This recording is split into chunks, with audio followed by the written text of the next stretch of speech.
Vous êtes politologue, professeur à Sciences Po, auteur de cet ouvrage Grand écart, chronique d'une démocratie fragmentée. C'est aux éditions Plomb. Comment expliquez-vous la durée de ce mouvement social, désormais, on peut le dire, historique? Parce que le mouvement social dit plus qu'un mouvement contre la réforme des retraites.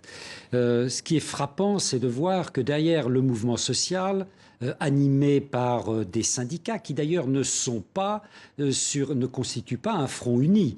On le voit bien depuis le début du mouvement, entre la CFDT et l'UNSA, qui sont sur une base réformiste, sur une base d'un éventuel compromis. On verra ce qu'il en est hier. En demandant le retrait de l'âge pivot à 64 ans et pas l'ensemble du texte. Et les syndicats qui, comme aujourd'hui dans la rue à Paris, la CGT, Sud, veulent le retrait pur et simple. Il y a de très grandes différences.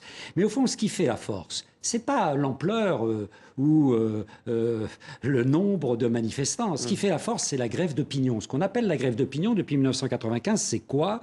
C'est le fait que des Français, qui n'ont rien à voir d'ailleurs parfois avec l'enjeu des retraites, soutiennent le mouvement social. Or, encore aujourd'hui, même si le soutien baisse, 52% des Français interrogés dans un sondage d'opinion disent qu'ils ont du soutien ou de la sympathie pour le mouvement. Et cela donne une ampleur au mouvement qu'il n'a pas forcément dans la rue. Ouais. Ça, c'est le premier point. Le deuxième point, c'est que la mauvaise humeur du pays est patente.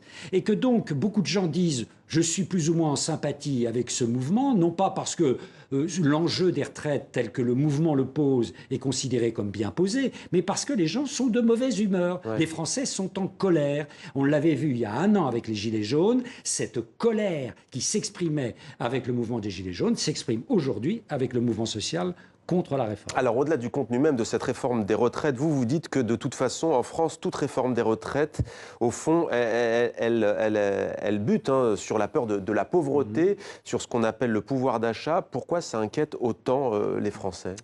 Parce que, si vous voulez, les Français sont déjà inquiets du fait du taux de chômage, du fait de la croissance anémiée que connaît la France.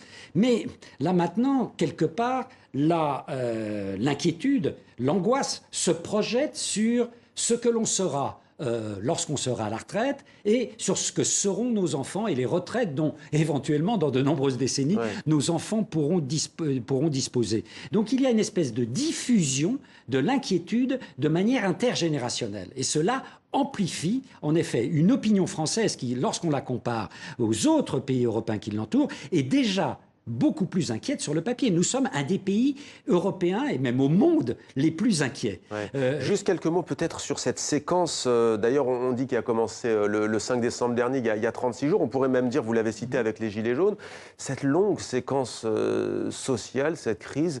Quelles conséquences pour le pouvoir, pour Emmanuel Macron notamment? On est entré dans la deuxième phase de son quinquennat. On est dans une phase de profonde fragilisation et on voit bien que le fameux acte 2 du quinquennat d'Emmanuel Macron, qui était placé sous le signe du social, commence d'étranges manières.